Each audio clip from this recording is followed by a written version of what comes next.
ಎಲ್ರಿಗೂ ನಮಸ್ಕಾರ. ನಾನು ನಿಮ್ಮ ತೇಜಸ್. ನಮ್ಮ ತತ್ವಮಸಿ ಕುಟುಂಬದ ಪ್ರೇಕ್ಷಕರೆಲ್ಲರಿಗೂ ನಮಸ್ಕಾರ. ಮೊದಲನೇದಾಗಿ ಪರಾಭವ ನಮ್ಮ ಸಂವತ್ಸರದ ಶುಭಾಶಯಗಳು ತಮ್ಮೆಲ್ಲರಿಗೂ. ಅಂದರೆ ಯುಗಾದಿ ಹಬ್ಬದ ಹಾರ್ದಿಕ ಶುಭಾಶಯಗಳು. ಈ ಯುಗಾದಿ ಹಬ್ಬದಲ್ಲಿ ಹೊಸ ವರ್ಷ ಅಂತ ಶುರುವಾದಾಗ ಎಲ್ಲರಿಗೂ ಒಂದು ಕುತೂಹಲ ಇದ್ದೇ ಇರುತ್ತೆ. ಈ ವರ್ಷ ನಮ್ಮ ರಾಶಿಗೆ ಹೇಗಿರುತ್ತೆ, ಈ ವರ್ಷ ಏನೆಲ್ಲ ಬದಲಾವಣೆ ಆಗುತ್ತೆ ಅಂತಕ್ಕಂಥ ಒಂದು ಕುತೂಹಲ ಇದ್ದೇ ಇರುತ್ತೆ. ಸೊ ಅದಕ್ಕಾಗಿಯೇ ಇವತ್ತು ನಮ್ಮೊಟ್ಟಿಗೆ ಸ್ಪೆಷಲ್ ಗೆಸ್ಟ್ ಇದ್ದಾರೆ. ಅವರು ಆಸ್ಟ್ರೋನ್ಯೂಮರಾಲಜಿಸ್ಟ್ ಆ್ಯಂಡ್ ವಾಸ್ತು ಕನ್ಸಲ್ಟೆಂಟ್. ಸೊ ಬಹಳ ಫೇಮಸ್ ಆಗಿರುವಂಥ ಒಂದು ಆಸ್ಟ್ರಾಲಜರ್. ಇವರೊಟ್ಟಿಗೆ ಇವತ್ತಿನ ಒಂದು ರಾಶಿ ಭವಿಷ್ಯ ಹೇಗಿದೆ, ಅಂದರೆ ಯುಗಾದಿ ಹಬ್ಬದಲ್ಲಿ ನಮ್ಮ ರಾಶಿ ಭವಿಷ್ಯ ಹೇಗಿದೆ ಅಂತಕ್ಕಂಥ ಮಾಹಿತಿಯನ್ನು ಈ ಒಂದು ಸಂಚಿಕೆಯಲ್ಲಿ ತಿಳಿಯೋಣ. ಬನ್ನಿ ಈ ಕಾರ್ಯಕ್ರಮಕ್ಕೆ ಸ್ವಾಗತ ಮಾಡೋಣ ಶ್ರೀಮತಿ ವಿಭಾ ಶೆಟ್ಟಿ ಮೇಡಮ್ನ. ಮೇಡಮ್ ನಮಸ್ತೆ. ನಮಸ್ತೆ ಸರ್. ಮೇಡಮ್, ಈ ಯುಗಾದಿ ಹಬ್ಬದಲ್ಲಿ ಎಲ್ಲರಿಗೂ ಒಂದು ಕುತೂಹಲ ಇದ್ದಿರುತ್ತೆ. ನಮ್ಮ ಮೇಷರಾಶಿಗೆ ಮತ್ತು ರಾಶಿ 12 ದ್ವಾದಶ ರಾಶಿಗಳಿಗೆ ಹೇಗಿರುತ್ತೆ ಈ ಹೊಸ ವರ್ಷ ಅಂತಕ್ಕಂಥ ಮಾಹಿತಿಯನ್ನು ನೀವು ಈ ವೀಕ್ಷಕರಿಗೆ ತಿಳಿಸ್ಕೊಡ್ಬೇಕಾಗಿ ತಮ್ಮಲ್ಲಿ ವಿನಂತಿ. ಖಂಡಿತವಾಗೂ. ಮೊದಲನೇದಾಗಿ ನೋಡಿ, ಹಳೆ ಕಹಿ ನೆನಪುಗಳು ಮರೆಯಾಗಲಿ, ಹೊಸ ಚಿಗುರು ನಿಮ್ಮ ಜೀವನದಲ್ಲಿ ಬರಲಿ, ಬೇವು ಬೆಲ್ಲದ ಸವಿಯ ಹಾಗೆ ಸುಖ ಶಾಂತಿ ನೆಮ್ಮದಿ ಎಲ್ಲನೂ ನಿಮ್ಮ ಜೀವನದಲ್ಲಿ ನೆಲೆಸಲಿ ಅಂತ ಹೇಳ್ತಾ ನಾವು ಈ ಕಾರ್ಯಕ್ರಮನ ಶುರು ಮಾಡ್ತೀವಿ. ಹಾಗೆ ನೀವು ಹೇಳಿದ್ರಿ ಈಗ ದ್ವಾದಶ ರಾಶಿಗಳ ಬಗ್ಗೆ ಹೇಗಿದೆ ಅನ್ನೋದ್ರ ಬಗ್ಗೆ ತಿಳಿಸ್ಕೊಡಿ ಅಂತ ಹೇಳಿಬಿಟ್ಟು ಖಂಡಿತವಾಗ್ಲೂ ಹೇಳೋಣ. ಅದಕ್ಕೆ ಮುಂಚೆ ಗ್ರಹಗಳ ಒಂದು ಸ್ಥಾನಮಾನದ್ರ ಬಗ್ಗೆ ಫಸ್ಟು ವಿಶ್ಲೇಷಣೆ ಮಾಡೋಣ. ನಮ್ಮ ಗ್ರಹಗಳ ಸ್ಥಾನಗಳ ಬಗ್ಗೆ ನೋಡೋದಾದರೆ, ಗ್ರಹಗಳ ಸ್ಥಾನ ಮತ್ತು ಈ ಗ್ರಹಗಳ ಸ್ಥಾನ ಎಷ್ಟು ಮುಖ್ಯ ಆಗುತ್ತೆ ಈ ರಾಶಿ ಭವಿಷ್ಯನ ನೋಡಬೇಕು ಅಂತಕ್ಕಂಥ ಮಾಹಿತಿಯನ್ನು ನೋಡಬೇಕಾದ್ರೆ? ಖಂಡಿತ ತುಂಬ ಮುಖ್ಯ ಆಗುತ್ತೆ ಸರ್. ಏನಕ್ಕೆ ಅಂತಂದರೆ ಗ್ರಹಗಳ ಸ್ಥಾನಮಾನದ ಮೇಲೇ ಅವ್ರಿಗೆ ಏನೆಲ್ಲ ಅದು ಪರಿಣಾಮ ಬೀರ್ತಿದೆ ಅಂತ ನಾವು ಹೇಳ್ಬೋದು. ಈಗ ಫಾರ್ ಎಕ್ಸಾಂಪಲ್ ಯಾವ ಗ್ರಹ ಯಾವ ಸ್ಥಾನದಲ್ಲಿ ಕೂತಿರುತ್ತೆ ಆ ಮನೆಗಳ ಮೇಲೆ ನಾವು ಅದನ್ನು ಅನಲೈಸ್ ಮಾಡ್ತಾ ಹೇಳ್ತಾ ಹೋಗ್ಬೋದು. ಹಾಗಿದ್ರೆ ಗ್ರಹಗಳ ಸ್ಥಾನ, ಮೊದಲಾಗಿ ಗ್ರಹಗಳ ಸ್ಥಾನ ಹೇಗಿದೆ ಅಂತಕ್ಕಂಥ ಮಾಹಿತಿಯನ್ನು ತಿಳಿಸ್ಕೊಡಿ. Okay sir. ನೋಡಿ, ಮೊದಲನೇದು ಗ್ರಹಗಳ ಸ್ಥಾನ ಅಂತಂದಾಗ ಈಗ ನಾವು ಪರಾಭವ ನಾಮ ಸಂವತ್ಸರ ಏನು ನಾವು ಯುಗಾದಿ ಹಬ್ಬದ ಒಂದು ಆಚರಣೆ ಮಾಡ್ತಾ ಇದ್ದೀವಿ, ಅದಕ್ಕೆ ಒಂದು ಪರ್ಟಿಕ್ಯುಲರ್ ಟೈಮ್ ಅಂದರೆ ಮಾರ್ಚ್ 19ನೇ ತಾರೀಕು ಗುರುವಾರದ ದಿವಸ ಈ ಒಂದು ಏನು ಹಬ್ಬನ ನಾವು ಆಚರಿಸ್ತಾ ಇದ್ದೀವಿ. ಅದು ಬೆಳಗ್ಗೆ ಒಂದು 6 ಗಂಟೆ ಸೂರ್ಯೋದಯದ ಸಮಯಕ್ಕೆ ನಾವು ಒಂದು ಕುಂಡಲಿ ಹಾಕಿ ನೋಡಿದಾಗ ಅದ್ರ ಗ್ರಹಗತಿಗಳ ಮೇಲೆ ಫಸ್ಟ್ ನಾನು ಹೇಳ್ತೀನಿ. ಅದಾದಮೇಲೆ ಇಡೀ ವರ್ಷ ಹೇಗಿರುತ್ತೆ ಅನ್ನೋದನ್ನು ಕೂಡ ಒಂದು ಅನಲೈಸ್ ಮಾಡಿ ಹೇಳ್ತೀನಿ. ಈಗ ಮೊದಲನೇದಾಗಿ ಆ ಸಮಯಕ್ಕೆ ನಾವು ನೋಡಿದಾಗ ಎಲ್ಲ ಗ್ರಹಗಳು ಬಂದು ಆದಷ್ಟು 2 ಮನೆಯಲ್ಲೇ ಸ್ಥಿತವಾಗಿ ಕೂತಿದೆ. ಅಂದರೆ ಮೊದಲನೇದು ಬಂದು ಮೀನ ರಾಶಿನಲ್ಲಿ ಕೆಲವು ಗ್ರಹಗಳು, ಅಂದರೆ ನೋಡಿ ಶುಕ್ರ ಶನಿ ಚಂದ್ರ ಸೂರ್ಯ ಮೀನ ರಾಶಿನಲ್ಲಿ ಸ್ಥಿತನಾಗಿದ್ದರೆ, ಕುಂಭ ರಾಶಿನಲ್ಲಿ ರಾಹು ಕುಜ ಮತ್ತು ಬುಧ ಗ್ರಹಗಳಿರ್ತವೆ. ಹಾಗೆ ಮಿಥುನ ರಾಶಿನಲ್ಲಿ ಗುರುಗ್ರಹ ಇದ್ದರೆ, ಸಿಂಹ ರಾಶಿನಲ್ಲಿ ಕೇತು ಗ್ರಹ ಇರುತ್ತೆ. ಸೊ ಇದ್ರ ಮೇಲೆ ಯಾವ್ಯಾವ ರಾಶಿಗೆ ಏನೇನು ಫಲಗಳು ಸಿಗುತ್ತೆ ಅನ್ನೋದನ್ನ ಒಂದು ಅನಲೈಸ್ ಮಾಡ್ಬೋದು. ಇದ್ರ ಜೊತೆಗೆ ಗ್ರಹಗಳು ಚಲನೆ ಅದೇ ಜಾಗದಲ್ಲೇ ಇರ್ತವ, ಇಲ್ಲ ವರ್ಷ ಪೂರ್ತಿನಲ್ಲಿ ಚೇಂಜ್ ಆಗ್ತಾನೆ ಇರುತ್ತೆ. ಸೊ ಜಾಸ್ತಿ ಸ್ಲೋ ಮೂಮೆಂಟ್ ಪ್ಲಾನೆಟ್ಸ್ ಯಾವುದಿರುತ್ತೆ ಅದನ್ನು ನಾವು ಜಾಸ್ತಿ ಹೊತ್ತು ಕೊಟ್ಟು ತೊಗೊತೀವಿ. ಬಿಕಾಸ್ ಅದು ನಿಧಾನಕ್ಕೆ ಆಗೋದ್ರಿಂದ ನಾವು ಇದು 1 ವರ್ಷದ ಕಂಪ್ಲೀಟಾಗಿ ಹೇಳೋದ್ರಿಂದ ನಾವು ಅದನ್ನು ತೊಗೊತೀವಿ. ನೋಡಿ, ಮೊದಲನೇದಾಗಿ ಗುರುಗ್ರಹ ಅಂತ ತಗೊಂಡಾಗ ಗುರುಗ್ರಹ ತನ್ನ ಪತನ 3 ಬಾರಿ ತನ್ನ ಪತನ ಬದಲಾಯಿಸ್ತಾನೆ ಈ ವರ್ಷದಲ್ಲಿ. ಸೊ ಇವಾಗ ಮಿಥುನ ರಾಶಿನಲ್ಲಿ ಸ್ಥಿತನಾಗಿ ಅಂದರೆ ನೇರ ಸಂಚಲನಕ್ಕೆ ಬರ್ತಾನೆ. ಅದಾದಮೇಲೆ ಅಂದರೆ ಮಾರ್ಚಲ್ಲಿ ನೇರ ಸಂಚಲನಕ್ಕೆ ಬರ್ತಾನೆ. ಅದಾದಮೇಲೆ ಜೂನಲ್ಲಿ ಕರ್ಕಾಟಕ ರಾಶಿಗೆ ಉಚ್ಚ ಸ್ಥಿತಿಗೆ ಹೋಗ್ತಾನೆ. ಸೊ ಅದಾದಮೇಲೆ ನವೆಂಬರಲ್ಲಿ ಸಿಂಹ ರಾಶಿಗೆ ಪ್ರವೇಶನ ಬೆಳೆಸ್ತಾನೆ. ಸೊ ಗುರುಗ್ರಹ ಬಂದು 3 ಬಾರಿ ತನ್ನ ಪತನ ಬದಲಾವಣೆ ಮಾಡ್ತಾನೆ. ಇನ್ನು ಶನಿಗ್ರಹ ಅಂತ ತಗೊಂಡಾಗ ಶನಿಗ್ರಹ ಯಾವುದೇ ಬದಲಾವಣೆ ಇಲ್ಲ, ಈ ವರ್ಷ ಪೂರ್ತಿಯಾಗಿ ಮೀನರಾಶಿನಲ್ಲಿ ಸ್ಥಿತನಾಗಿದ್ದರು. ಅದರಲ್ಲಿ ಸಣ್ಣ ಬದಲಾವಣೆ ಏನು ಅಂತಂದರೆ ನೋಡಿ, ಜುಲೈ ಟು ನವೆಂಬರ್ವರೆಗೂ ರೆಟ್ರೋ ಅಂದರೆ ಹಿಮ್ಮುಖ ಸಂಚಾರವಾಗಿ ತನ್ನ ಸಂಚಾರನ ಬೆಳೆಸ್ತಾನೆ. ಅದೇ ರೀತಿಯಲ್ಲಿ ರಾಹುಕೇತು ಅಂತ ಬಂದಾಗ ಡಿಸೆಂಬರ್ನಲ್ಲಿ ರಾಹು ಕುಂಭ ರಾಶಿಯಿಂದ ಮಕರ ರಾಶಿಗೆ ಬಂದರೆ, ಕೇತು ಗ್ರಹ ಸಿಂಹ ರಾಶಿಯಿಂದ ಕಟಕ ರಾಶಿಗೆ ತನ್ನ ಪ್ರವೇಶನ ಬೆಳೆಸ್ತಾನೆ. ಸೊ ಇದರ ಆಧಾರದ ಮೇಲೆ ವರ್ಷ ಪೂರ್ತಿಯಾಗಿ ಹೇಗಿರುತ್ತೆ ಯಾವ ರಾಶಿಗೆ ಅನ್ನೋದನ್ನು ನಾವು ಅನಲೈಸ್ ಮಾಡ್ತಾ ಹೇಳ್ಬೋದು ಸರ್. Okay ma'am. ಸೊ ಇವಿಷ್ಟು ಗ್ರಹಗಳ ಸ್ಥಾನಗಳ ಒಂದು ಬದಲಾವಣೆ ಆಗಿತ್ತು. ಸ್ನೇಹಿತರೆ, ಇನ್ನು ಮುಂದಿನ ರಾಶಿ ಕಟಕ ರಾಶಿ. ಕಟಕ ರಾಶಿಯವರಿಗೆ ಈ ಯುಗಾದಿ ವರ್ಷ ಭವಿಷ್ಯದಲ್ಲಿ ಹೇಗಿರುತ್ತೆ ಅಂತಕ್ಕಂಥ ಮಾಹಿತಿಯನ್ನು ತಿಳಿಯೋಣ. ಮೇಡಮ್, ಕಟಕ ರಾಶಿಯವರಿಗೆ ಈ ಒಂದು ಯುಗಾದಿ ಭವಿಷ್ಯ ಹೇಗಿರುತ್ತೆ ಮೇಡಮ್? ಸೊ ಕಟಕ ರಾಶಿಯವ್ರಿಗೆ ಏನಾಗುತ್ತೆ ಅಂದರೆ ಈಗ ಪ್ರೆಸೆಂಟಾಗಿ ಬಂದು ಗುರು 12ನೇ ಮನೆಯಲ್ಲಿ ಸಂಚಾರ ಮಾಡ್ತಿದ್ದಾನೆ. ಸೊ 12ನೇ ಮನೆ ಅನ್ನೋದು ವ್ಯಯಸ್ಥಾನ ಆಗುತ್ತೆ. ಖರ್ಚು, ಅಧಿಕವಾದ ಖರ್ಚು ಬರ್ತಿರುತ್ತೆ. ಸೊ ಸ್ಟಾರ್ಟಿಂಗೇ ನೆಗೆಟಿವ್ ಹೇಳ್ತಿದ್ದಾರೆ, ಈ ವರ್ಷ ಮುಗೀತು ನಂದು ಅಂತ ಅಂದ್ಕೊಳ್ಳೋದು ಬೇಡ.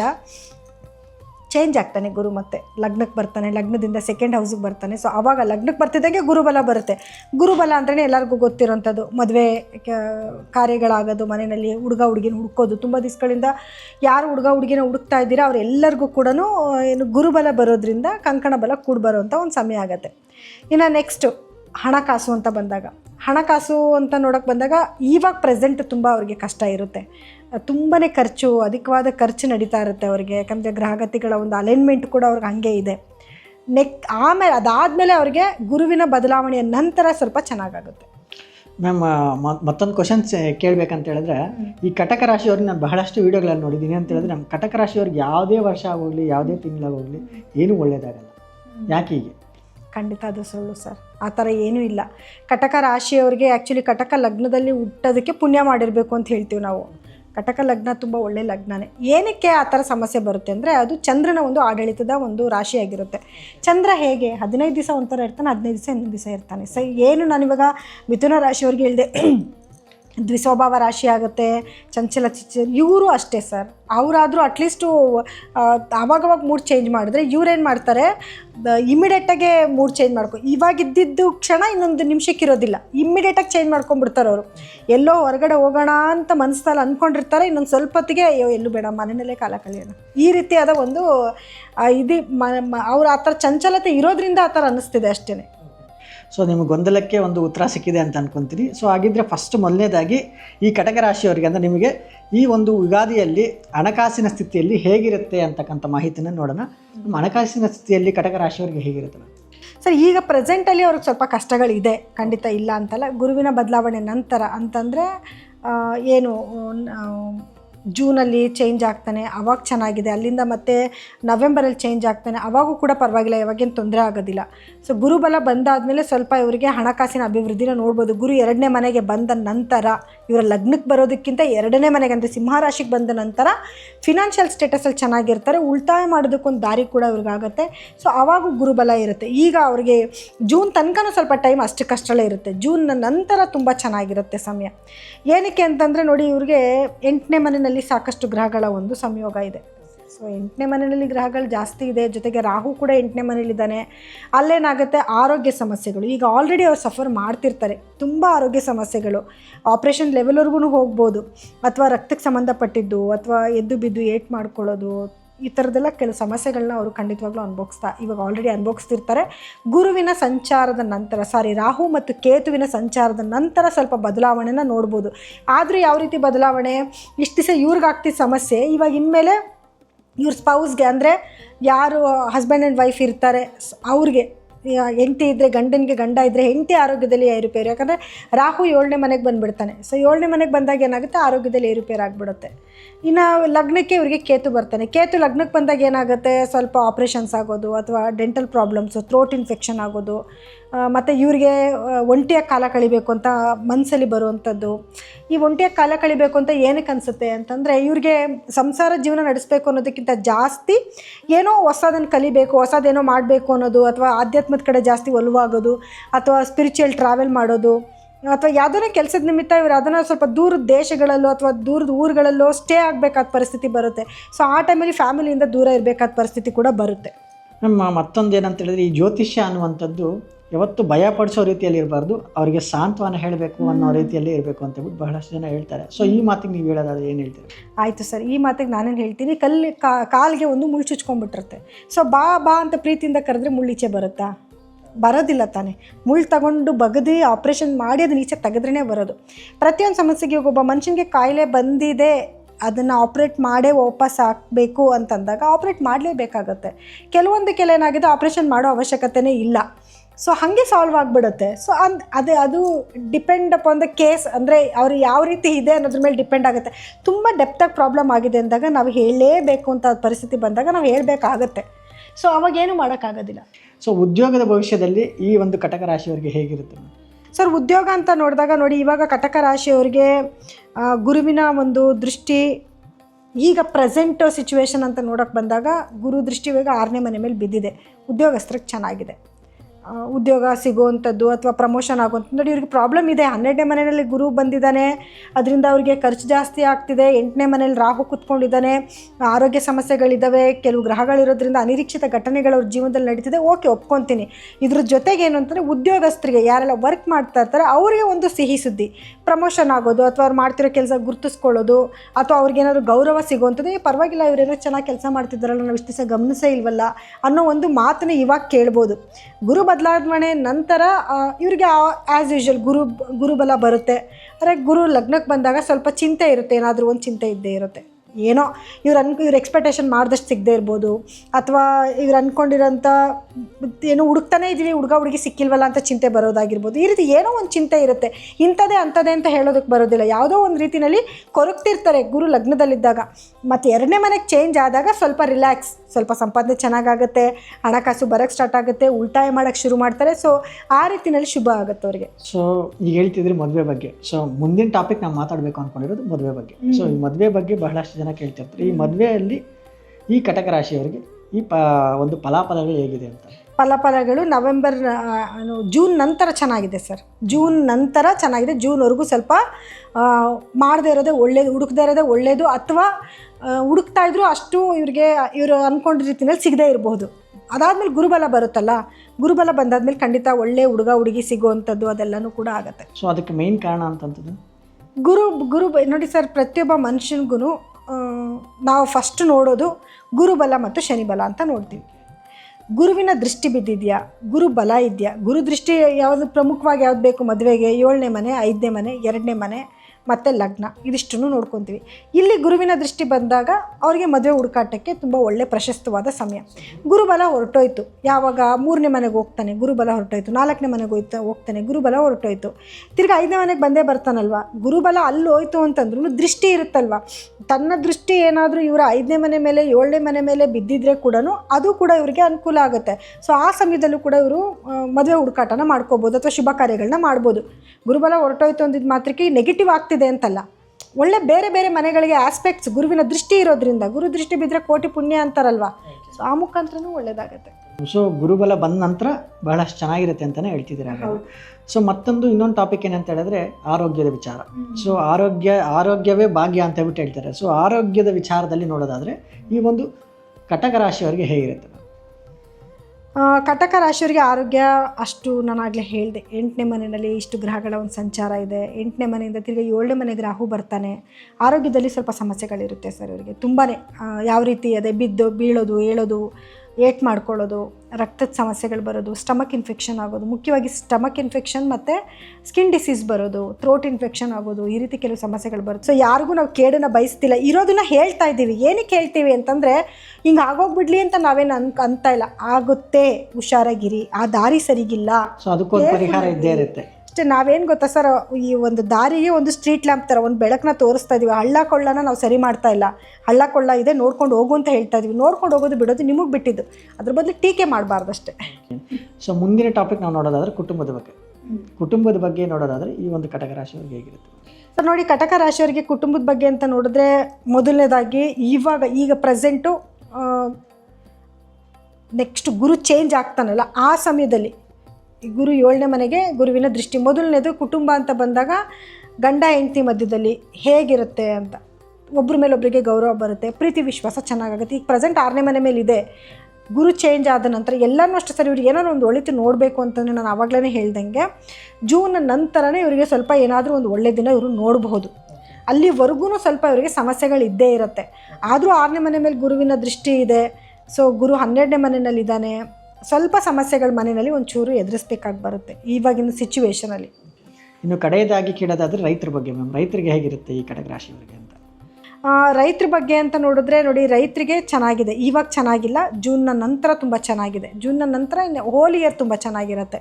ಸೊ ಇವಾಗ ಜೂನ್ವರೆಗೂ ಸ್ವಲ್ಪ ಸಮಸ್ಯೆಗಳಿರುತ್ತೆ. ಸಮಸ್ಯೆ ಅನ್ನೋದಕ್ಕೂ ಜಾಸ್ತಿ ಏನು ಹೇಳ್ತಾರೆ, ಬೆಳೆಯಲ್ಲಿ ಸ್ವಲ್ಪ ಲಾಸ್ ಆಗೋದಾಗಿರ್ಬೋದು, ಅಥವಾ ಅಂದ್ಕೊಂಡಿದ್ದ ಬೆಲೆ ಸಿಗದೇ ಇರೋವಂಥದ್ದಾಗಿರ್ಬೋದು, ಈ ರೀತಿ ಕೆಲವು ಸಮಸ್ಯೆಗಳಿರುತ್ತೆ. ಆದರೆ ಇನ್ನೊಂದು ರೀತಿ ನೋಡೋಕ್ಕೋದ್ರೆ ಗುರು 12ರಲ್ಲಿ ಇದ್ದಾನೆ ತಕ್ಷಣ ಎಲ್ಲ ಲಾಸೇ ಆಗೋಯ್ತು ಅಂತಲೂ ಅಲ್ಲ, ಖರ್ಚು ಜಾಸ್ತಿ ಬರುತ್ತೆ. ಎರಡನೇದು ಇವರೇನಾದರೂ ಎಕ್ಸ್ಪೋರ್ಟ್ ಬಿಸ್ನೆಸ್ ಮಾಡ್ತಾರೆ, ಅದರಲ್ಲಿ ತುಂಬ ಚೆನ್ನಾಗಿರುತ್ತೆ. ಅಂದರೆ ಈ ಹೊರದೇಶಗಳಿಗೆ ಏನಾದರೂ ಸಂಪರ್ಕಗಳಿದ್ದು ಹೊರದೇಶದಿಂದ ಸಂಬಳ ತೊಗೊತಾ ಇದ್ದರೆ ಅವ್ರಿಗೂ ಚೆನ್ನಾಗಿರುತ್ತೆ. ಹೊರದೇಶಕ್ಕೆ ಹೋಗಿ ಸ್ಟಡೀಸ್ ಮಾಡೋರಿಗೆ ಚೆನ್ನಾಗಿರುತ್ತೆ, ಅಥವಾ ಹೊರದೇಶದಲ್ಲಿ ಕೆಲಸ ಮಾಡೋರಿಗೆ ತುಂಬ ಚೆನ್ನಾಗಿರುತ್ತೆ, ಅಥವಾ ಇಲ್ಲೇ ಇದ್ಕೊಂಡು ಹೊರದೇಶದ ಕಂಪ್ನಿಗೆ ವರ್ಕ್ ಮಾಡ್ತಿರೋರಿಗೂ ಕೂಡ ತುಂಬ ಚೆನ್ನಾಗಿರುತ್ತೆ. ಯಾಕಂದರೆ 12ನೇ ಮನೆ ಅನ್ನೋದೇ ಅದನ್ನೇ ಸೂಚನೆ ಮಾಡುತ್ತೆ. ಸೊ ಹಾಗಾಗಿ ಎಕ್ಸ್ಪೋರ್ಟ್ ಬಿಸ್ನೆಸ್ ಮಾಡೋರಿಗೆ ತುಂಬ ಚೆನ್ನಾಗಿರುತ್ತೆ. ಅವರು ರೈತರೇ ಆಗ್ತಾರಲ್ವ, ಸೊ ಅವ್ರಿಗೆ ಚೆನ್ನಾಗಿರುತ್ತೆ. ಅದರಲ್ಲೂ ಫುಡ್ ಮೆಟೀರಿಯಲ್ಸ್ ಏನಾದರೂ ಸೇಲ್ ಮಾಡ್ತಿದ್ದಾರೆ ಆ ರೀತಿ ಅಂತ ನೋಡೋಕೆ ಬಂದಾಗ ಅವ್ರಿಗೆ ಚೆನ್ನಾಗಿರುತ್ತೆ. ಓಕೆ ಮ್ಯಾಮ್, ಒಂದಷ್ಟು ಕಷ್ಟಗಳನ್ನು ಅಂತಂದ್ರೂ ಹೇಳಿದ್ರಿ ನೀವು, ಆದರೆ ಇದಕ್ಕೊಂದು ಪರಿಹಾರ ಅನ್ನೋ ಅಂಥದ್ದು ಇದ್ದೇ ಇರಲೇಬೇಕು. ಸೊ ಪರಿಹಾರವನ್ನು ಏನು ಮಾಡ್ಕೋಬೇಕು ಈ ಕಟಕ ರಾಶಿಯವರು ಈ ಒಂದು ವರ್ಷ ಭವಿಷ್ಯದಲ್ಲಿ? ಖಂಡಿತ ಕಟಕ ರಾಶಿಯವರಿಗೆ ಒಂದು ಸ್ವಲ್ಪ ಜೂನ್ ತನಕನೂ ಟೈಮ್ ಅಷ್ಟಕ್ಕಷ್ಟೇ ಇರೋದ್ರಿಂದ ಧೃತಿಗೆಡೋದು ಬೇಡ, ಎಲ್ಲ ಸಮಸ್ಯೆಗಳಿಗೂ ಪರಿಹಾರ ಇರುತ್ತೆ.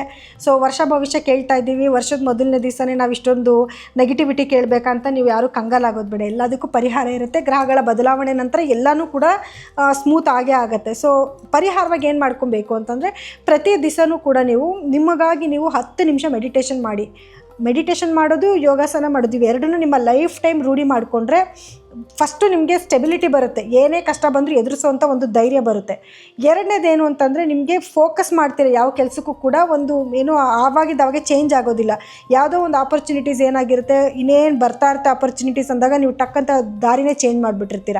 ಆ ಬದಲಾವಣೆ ಆಗಬಾರ್ದು ಅಂತಂದಾಗ ನೀವೇನು ಮಾಡಬೇಕು, ಪ್ರತಿದಿನ ಮೆಡಿಟೇಷನ್ ಮಾಡಿ. ಎರಡನೇದು ಶಿವನ ಆರಾಧನೆ ಮಾಡುವಂಥದ್ದು, ಎವ್ರಿ ಡೇ ಶಿವನ ಆರಾಧನೆ ಮಾಡಿ. ಅಂದರೆ ಏನು, ಜಸ್ಟ್ ಬೀಜಾಕ್ಷರಿ ಮಂತ್ರಗಳನ್ನ ಒಂದು 11 ಸತಿ ಹೇಳ್ಕೊಳ್ಳೋದು ತುಂಬ ಕಷ್ಟದ ಸಮಯ ಆಗೋದಿಲ್ಲ. ಸೊ 11 ಸತಿ ಬೀಜಾಕ್ಷರಿ ಮಂತ್ರಗಳು ಶಿವಂದು ಹೇಳ್ಕೊಳ್ಳೋದು. ಸೋಮವಾರ ಸಾಧ್ಯ ಆದರೆ ಜಲಾಭಿಷೇಕನ ಕೊಟ್ಟು ನೋಡೋದು. ತಿಂಗಳಲ್ಲಿ 1 ಸತಿನಾರು ಒಂದು ಜಲಾಭಿಷೇಕನ ಕೊಟ್ಟು ಅಭಿಷೇಕನ ಕಣ್ಣು ತುಂಬ ನೋಡಿ. ಹಾಗೆ ಶಿವನ ದೇವಸ್ಥಾನಗಳಿಗೆ ಹೋಗೋದು. ಓಕೆ, ಅದನ್ನು ಹೇಳಾಯಿತು. ಇನ್ನು ಪೌರ್ಣಮಿ ದಿವಸ, ಪ್ರತಿ ಪೌರ್ಣಮಿ ದಿವಸ ಪೂರ್ಣ ಚಂದ್ರನ ನೋಡಿಕೊಂಡು ನಿಮ್ಮ ವಿಶಸ್ನ ಕೇಳ್ಕೊಳ್ಳಿ. ನಿಮ್ಗೆ ಏನು ಆಗಬೇಕು ನಿಮ್ಮ ಜೀವನದಲ್ಲಿ, ಕೆಲವೊಂದು ಕೋರಿಕೆಗಳಿರುತ್ತೆ, ಆ ಕೋರಿಕೆಗಳನ್ನ ನೀವು ಚಂದ್ರನ ಹತ್ರನೇ ಹೇಳ್ಕೊಳ್ಳಿ. ಖಂಡಿತವಾಗ್ಲೂ ಅದೆಲ್ಲನೂ ಕೂಡ ಫಲಿಸುತ್ತೆ. ಓವರಾಲ್ ಆಗಿ ಈ ವರ್ಷದಲ್ಲಿ ಹೇಗಿರುತ್ತೆ ಅಂತಕ್ಕಂಥ ಮಾಹಿತಿಯನ್ನು ನೀವು ನಮ್ಮ ವೀಕ್ಷಕರಿಗೆ ತಿಳಿಸ್ಕೊಡೋದಾದರೆ? ಸರ್ ನೋಡಿ, ಖಂಡಿತ ಈಗ ಗುರು ಉಚ್ಚ ಸ್ಥಾನಕ್ಕೆ ಹೋಗ್ತಾನೆ ಅಂತ ಹೇಳಿದ್ವಿ. ಇದರಿಂದ ಏನು ಪ್ರತಿಫಲ ಸಿಗುತ್ತೆ ಅಂತಂದರೆ, ಯಾವುದೆಲ್ಲ ಎಜುಕೇಷನ್ ಇನ್ಸ್ಟಿಟ್ಯೂಟ್ಗಳಿದ್ದಾವೆ ಆ ಎಲ್ಲ ಇನ್ಸ್ಟಿಟ್ಯೂಟ್ಗೂ ಕೂಡ ಒಳ್ಳೆ ಹೆಸರು ಬರುವಂಥ ಒಂದು ಟೈಮ್ ಆಗಿರುತ್ತೆ. ಈಗ ಆರ್ಥಿಕತೆ ಅಂತ ಬಂದಾಗ ಗುರುವಿನ ಒಂದು ಸ್ಥಾನಮಾನದಿಂದ ಅಳತೆ ಮಾಡಿದ್ದು ನೋಡಿದಾಗ ರಿಯಲ್ ಎಸ್ಟೇಟ್ ಅವ್ರಿಗೆ ತುಂಬ ಚೆನ್ನಾಗಿರುತ್ತೆ, ಎಜುಕೇಷನ್ ಡಿಪಾರ್ಟ್ಮೆಂಟ್ ಅವ್ರಿಗೆ ತುಂಬ ಚೆನ್ನಾಗಿರುತ್ತೆ.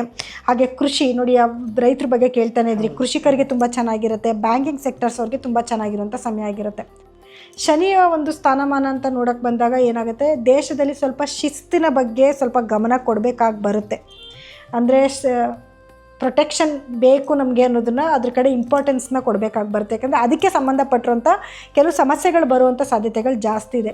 ರಾಹು ಮತ್ತು ಕೇತುವಿನ ಬದಲಾವಣೆಯಿಂದನೂ ಕೂಡ ನಾವು ಈ ಸಮಸ್ಯೆನ ಎದುರಿಸಬೇಕಾಗಿ ಬರುತ್ತೆ. ಯಾಕೆಂತಂದರೆ ಮೀನರಾಶಿನಲ್ಲೇ ಸೂರ್ಯ, ಚಂದ್ರ, ಶನಿ ಎಲ್ಲನೂ ಕೂಡ ಸ್ಥಿತನಾಗಿರೋದ್ರಿಂದ ಸ್ವಲ್ಪ ಸಮಸ್ಯೆಗಳನ್ನ ಎದುರಿಸಬೇಕಾಗಿ ಬರುತ್ತೆ. ಅದರಲ್ಲೂ ಪ್ರೊಟೆಕ್ಷನ್ ಬಗ್ಗೆ ಸ್ವಲ್ಪ ಗಮನ ಕೊಡಬೇಕಾಗಿ ಬರುತ್ತೆ. ಆದರೆ ಸಂಸ್ಕೃತಿಗಾಗಿರ್ಬೋದು, ಕಲೆಗಾಗಿರ್ಬೋದು ಒಳ್ಳೆಯ ಆದ್ಯತೆ ಸಿಗುತ್ತೆ. ಯಾಕಂದರೆ ಗುರುವಿನ ಒಂದು ಸ್ಥಾನದಿಂದ ಒಳ್ಳೆಯ ಆದ್ಯತೆಯನ್ನು ನೋಡಬಹುದು. ಖಂಡಿತ ಸರ್, ನಾನು ಒಂದು ಪಾಯಿಂಟ್ ಹೇಳಬೇಕಿತ್ತು. ಈಗ ಅತಿವೃಷ್ಟಿ ಅನಾವೃಷ್ಟಿ ಅನ್ನೋದನ್ನು ಯಾವುದೋ ಒಂದು ರಾಶಿ ಬಗ್ಗೆ ಹೇಳಬೇಕಾದ್ರೆ ನಾನು ಹೇಳಿದೆ ಯಾವ ಜಾಗದಲ್ಲಿ ಪ್ರಾಬ್ಲಮ್ಸ್ಗಳಾಗಬಹುದು ಅಂತ. ನೋಡಿ, ಈಗ ಮುಂಗಾರು ಮಳೆ ತುಂಬ ಚೆನ್ನಾಗಿರುತ್ತೆ, ಆದರೆ ಕೇರಳ ಮತ್ತು ಪಶ್ಚಿಮ ಬಂಗಾಳದ ದೇಶಗಳಲ್ಲಿ ಸ್ವಲ್ಪ ಅತಿವೃಷ್ಟಿ ಆಗೋ ಸಾಧ್ಯತೆಗಳಿರುತ್ತೆ. ಯಾಕಂದರೆ ರೈತರ ವಿಚಾರ ಅಂತ ಮಾತಾಡಬೇಕಾದ್ರೆ ನಾನು ಹೇಳಿದ್ದೆ ಲಾಸ್ಟಲ್ಲಿ ಇದೊಂದು ಹೇಳ್ತೀನಿ ಅಂತ ಹೇಳ್ಬಿಟ್ಟು. ಸೊ ಈ ಭಾಗಗಳಿಗೆ ಮಾತ್ರ ಸ್ವಲ್ಪ ಅತಿವೃಷ್ಟಿ ಆಗುವಂಥ ಸಾಧ್ಯತೆಗಳಿರುತ್ತೆ. ಸೊ ಕಡೆಯದಾಗಿ ನಮ್ಮ ವೀಕ್ಷಕರಿಗೆ, ನೋಡ್ತಿರುವಂಥ ವೀಕ್ಷಕರಿಗೆ ನೀವೇನಾದರೂ ಹಂಚ್ಕೋಬೇಕು ನಿಮ್ಮ ಒಂದು ಮಾಹಿತಿಯನ್ನು ಅಂತ ಅನ್ನೋದಾದರೆ ಏನು ಹೇಳ್ತೀರಾ ಮ್ಯಾಮ್? ನೋಡಿ, ನಾವು ಯುಗಾದಿ ಹಬ್ಬ ಆಚರಿಸ್ತಾ ಇದ್ದೀವಿ, ಇದರೊಳಗಡೆ ನಾವು ಬೇವು ಬೆಲ್ಲ ಎರಡನ್ನೂ ತಿಂತಾ ಇದ್ದೀವಿ. ಅದೇ ರೀತಿಯಲ್ಲಿ ಜೀವನದಲ್ಲಿ ಕಷ್ಟ, ಸುಖ, ದುಃಖಗಳು ಎಲ್ಲನೂ ಕಾಮನ್, ಎಲ್ಲನೂ ಬರ್ತಾ ಇರುತ್ತೆ, ಹೋಗ್ತಾ ಇರುತ್ತೆ. ಕೆಲವರು ಮಾತ್ರ ತುಂಬ ಜಾಸ್ತಿ ಅನುಭವಿಸ್ತಿರ್ತಾರೆ, ಇನ್ನು ಕೆಲವರು ಸ್ವಲ್ಪ ಸುಖ ಜಾಸ್ತಿ ಅನುಭವಿಸ್ತಿರ್ತಾರೆ, ಇಷ್ಟೇ ವ್ಯತ್ಯಾಸ.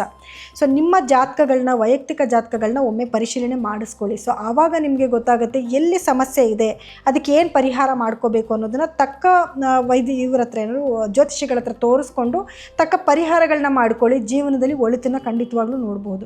ಸೊ ಪೇಷನ್ಸಿಂದ ಇರಿ, ಯಾವುದಕ್ಕೂ ಆತರ ಬೀಳೋದು ಬೇಡ, ನೆಗೆಟಿವ್ ಆಗ್ತಿದೆ ಅಂತ ತಲೆ ಮೇಲೆ ಕೈ ಇಟ್ಕೊಂಡು ಕೂರೋದು ಬೇಡ. ಆದಷ್ಟು ಕೆಲಸ ಚೆನ್ನಾಗಿ ಮಾಡಿ, ಒಳ್ಳೊಳ್ಳೆ ಆಪರ್ಚುನಿಟೀಸ್ ಬಂದಾಗ ಅದನ್ನು ಉಪಯೋಗ ಮಾಡ್ಕೊಳ್ಳಿ. ಮತ್ತು ಕೆಲಸ ಸಿಕ್ಕಿಲ್ಲ ಅಂತ ಕೊರಗೋದು ಬೇಡ, ಪ್ರಯತ್ನ ಮಾಡ್ತಾನೆ ಇರಿ. ಸೊ ಇಷ್ಟೆಲ್ಲ ಒಳ್ಳೆಯ ಮಾಹಿತಿಯನ್ನು ನಮ್ಮ ಕಟಕ ರಾಶಿಯ ಒಂದು ವೀಕ್ಷಕರಿಗೆ ತಿಳಿಸ್ಕೊಟ್ಟಿದ್ದಾಗೆ ಬಹಳಷ್ಟು ಧನ್ಯವಾದಗಳು. Thank you sir. ನೋಡಿದ್ರಲ್ಲ ವೀಕ್ಷಕರೇ, ಈ ಹೊಸ ವರ್ಷದ ರಾಶಿ ಭವಿಷ್ಯ ಹೇಗಿದೆ ಅಂತಕ್ಕಂಥ ಮಾಹಿತಿಯನ್ನು. ಗ್ರಹಗಳ ಸ್ಥಿತಿ ಏನೇ ಇರಲಿ, ಸತ್ಕರ್ಮ ಮತ್ತು ದೈವ ಬಲದ ಮೇಲೆ ನಿಮಗೆ ನಂಬಿಕೆ ಇರಲಿ ಅಂತ ಕೋರಿಕೊಳ್ತಾ, ಈ ಹೊಸ ವರ್ಷದ ಅಂದರೆ ಯುಗಾದಿ ಹಬ್ಬದ ಶುಭಾಶಯಗಳನ್ನು ಮತ್ತೊಮ್ಮೆ ಕೋರ್ತಾ, ಈ ಯುಗಾದಿ ಹಬ್ಬ ನಿಮಗೆಲ್ಲರಿಗೂ ಹೊಸ ಸುಖ ಮತ್ತು ಶಾಂತಿಯನ್ನು ನೀಡಲಿ ಅಂತಕ್ಕಂಥ ಮಾಹಿತಿಯನ್ನು ನಿಮಗೆ ಕೋರ್ತಾ ಇಲ್ಲಿಗೆ ಈ ವಿಡಿಯೋವನ್ನು ಮುಗಿಸುವಂಥ ಸಮಯ ಬಂದಿದೆ. ಸೊ ಮುಂದಿನ ವಿಡಿಯೋದಲ್ಲಿ ಮತ್ತೆ ಸಿಗೋಣ. ಅಲ್ಲಿವರೆಗೂ ಧನ್ಯವಾದಗಳು.